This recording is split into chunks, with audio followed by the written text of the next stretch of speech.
முதல்ல ஊடக நண்பர்கள் எல்லாருக்கும் நன்றி. இந்த தருணத்தை நன்றி சொல்லாமல் இருக்கவே முடியாது. ஸோ உங்கள் எல்லாருக்கும் முதல்ல நன்றி. எவ்வளோ நன்றி சொன்னாலும் பத்தாது. ஏன்னா ரொம்ப ஆசையாக எடுத்த படம். நான் சொல்லிகிட்டே இருப்பேன், இந்த படம் முதல் நாள் கதை கேட்டதுலேருந்தே வந்து ரொம்ப ஆசையாக எடுத்த படம்.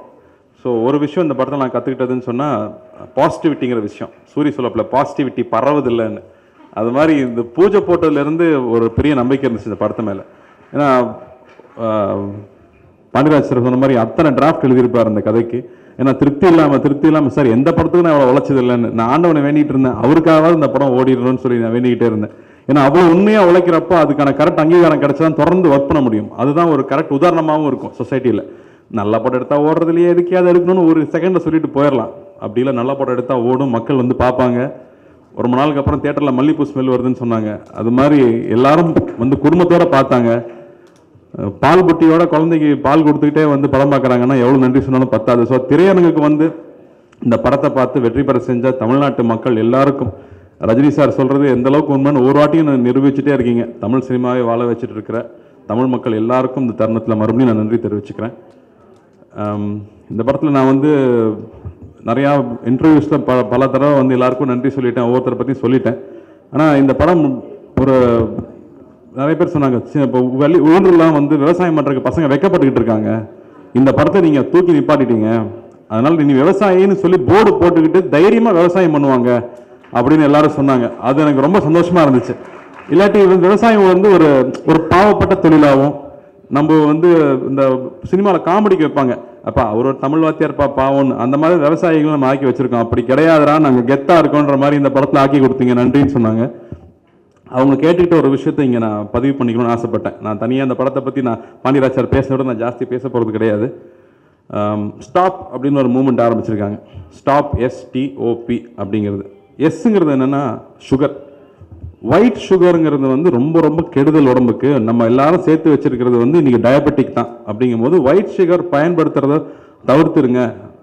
நம்ம வந்து ப்ரௌன் சுகர், கோகோனட் சுகர்னு எல்லாம் கிடைக்குது, அது பயன்படுத்தினா போதும். ஏன்னா வந்து அந்த சுகரை ப்ராசஸ் பண்ணுறதுக்கு சல்ஃபர் யூஸ் பண்ணுறோம். அதை ப்ராசஸ் பண்ணும்போது 2000 லிட்டர் தண்ணி தேவைப்படுது சும்மா ஒரு கையளவு சுகருக்கு. ஸோ வெள்ளை சுகர் யூஸ் பண்ணும்போது உடம்பையும் கெடுத்துக்கிறோம், நாட்டையும் கெடுக்கிறோம். ஸோ ஒயிட் சுகர் அவாய்ட் பண்ணுங்க அப்படின்னு விவசாயிகள் கேட்டுக்கிட்டாங்க. ஸோ அது ஒரு பாயிண்ட்டு. டீ அப்படிங்கிறது டர்மரிக். டர்மரிக் வந்து மஞ்சள். வெள்ளைக்காரன் வந்து அமெரிக்கன் வந்து பேட்டன்ட் பண்ணணும்னு நினச்சது மஞ்சளை. நம்ம மஞ்சள் இல்லாமல் சமைக்கிறதே கிடையாது. நான் சமைச்சதுனால எனக்கும் தெரியுது. ஒரு நாளைக்கு 8 மில்லிகிராம் மஞ்சள் யூஸ் பண்ணால் கேன்சரே வராதுன்னு சொல்கிறாங்க. அந்த அளவுக்கு மெடிசன் வேல்யூ உள்ளது. ஆனால் இன்றைக்கி நம்ம வீடுகளில் வந்து 100 மில்லிகிராம் தான் மஞ்சளே வாங்குறாங்களாம். அவ்வளோ கம்மியாக மஞ்சள் யூஸ் பண்ண ஆரம்பிச்சிட்டோம். ஸோ மஞ்சள் அதிகமாக யூஸ் பண்ணுங்க அப்படிங்கிற இன்னொரு விஷயம். இன்னொன்று வந்து எண்ணெய். ஏதேதோ எண்ணெய்லாம் வருது. ஆலிவ் எண்ணெயில் சாப்பிட்டா உடம்புக்கு நல்லதுன்றாங்க. ஆலிவ் எண்ணெயில் வறுத்து சாப்பிட்டா அதுவும் ஃபேட்டு தான். அதனால் வந்து சாப்பிடக்கூடிய பொருளிலிருந்து தயாரிக்கிற எண்ணெயை பயன்படுத்துங்க. இப்போ தேங்காய் எண்ணெய், கடலை எண்ணெய், அப்படி சாப்பிடக்கூடிய பொருளிலிருந்து எண்ணெயை பயன்படுத்துங்க அப்படிங்கிறது. மூணாவது இந்த பல்சஸ்ங்கிற விஷயம். என்னன்னா இன்னைக்கு நம்ம வந்து சொல்கிறோம் இல்லையா, குளிர்பானங்கள், ஏரட்டட் ட்ரிங்க்ஸ் குடிக்காதீங்க, இளநீ குடிங்கன்னு சொல்கிறோம்.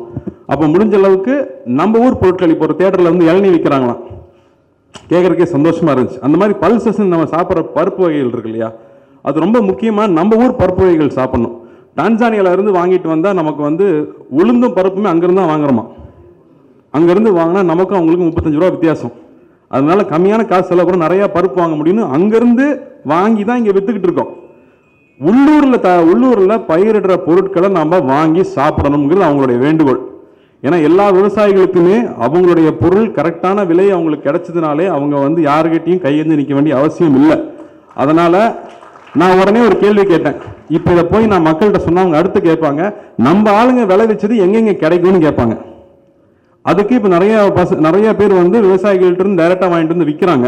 ஆனால் அதில் முக்கியமாக நம்ம பார்க்க வேண்டியது, நம்ம டிஷர்ட் போடுறோம் இல்லையா, டிஷர்ட் போட்டால் made in Bangladesh, made in China, made in India, made in மெக்சிகோன்னு போட்டு வரும். அந்த மாதிரி இனிமேல் நம்ம வாங்கக்கூடிய ப்ராடக்ட்ஸ், அதாவது வந்து எல்லா தனியார் நிறுவனங்களே பருப்பு விற்கிறாங்க, அதில் தமிழ்நாட்டில் விளைவித்ததா அப்படின்னு அவங்க எழுதணும். அப்படி எழுதியிருந்தா அதை நம்ம வாங்கி யூஸ் பண்ணால் அவங்களுக்கு ரொம்ப பயனுள்ளதாக இருக்கும். அதனால் இனிமேல் நிறுவனங்களும் இங்கிருந்து வாங்கணும். லாபம் சம்பாதிக்கணும், ரொம்ப லாபம் சம்பாரித்து ஒன்றும் பண்ண போகிறதில்ல. நம்ம குழந்தைங்களோட ஆரோக்கியத்தை கெடுத்துட்டு நம்ம இங்கே ஒன்றுமே பண்ண போகிறதில்ல. நம்ம இருந்தாலும் அந்த பணத்தையே யூஸ் பண்ண முடியும். அதனால் இங்கே விளைவிச்சதா அப்படிங்கிறத தயவு செஞ்சு கவரில் போட்டிங்கன்னா மக்கள் நிறைய வாங்குவாங்க. அதனால் அதையும் பண்ணிக்கணும்னு நான் கேட்டுக்கிறேன். ஸோ அவங்க தேங்க்ஸ் டு ஃபார்மர்ஸ் அப்படின்னு ஒரு ஹேஷ்டேக் ஒன்று போட்டு இன்னும் கூடிய சீக்கிரத்தில் சென்னையில் ஒரு பெரிய ஒரு ஃபங்க்ஷனும் நடக்க போகுது. நம்மளுடைய பூர்வீகமான எல்லா நெல் தானியங்கள்லேருந்து எல்லா விஷயங்களும் கொண்டு வந்து சேர்க்க போகிறாங்க. நானும் நிச்சயமாக அந்த ஃபங்க்ஷன் அட்டன் பண்ண போகிறேன். அது நண்பர்கள் ரொம்ப நியாயமாக நல்லா பண்ணிகிட்டு இருக்கிறவங்க அப்படிங்கிறதுனால அவங்க சொன்ன கருத்தை இங்கே பதிவு பண்ணணும்னு நினச்சேன். நிச்சயமாக நம்ம எல்லாருக்கும் யூஸ்ஃபுல்லான ஒரு கருத்தாக இருக்கும்னு தோணுச்சு. ஸோ அதை இங்கே பதிவு பண்ணிட்டேன். அதே சமயத்தில் இந்த படத்தில் ஒர்க் பண்ணவங்க எல்லாரும் பயங்கர பாசிட்டிவாக ஒர்க் பண்ணோம். ஸோ பாசிட்டிவிட்டி நம்ம எல்லாருக்கும் ரொம்ப தேவைப்படுது. அன்பாக ஆசையாக ஒரு விஷயத்தை பண்ணும்போது அது வெற்றி பெறும்னு நீங்கள் நிரூபித்து காட்டியிருக்கீங்க. ஸோ அந்த அன்புக்கு எல்லாருக்கும் நன்றி.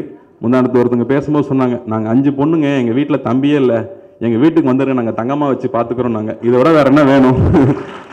இதை விட வேறு என்ன வேணும்? ஸோ அந்த அன்புக்கு அந்த மக்கள் எல்லாருக்கும் தன வணங்கி நன்றி தெரிவிச்சுக்கிறேன். நன்றி.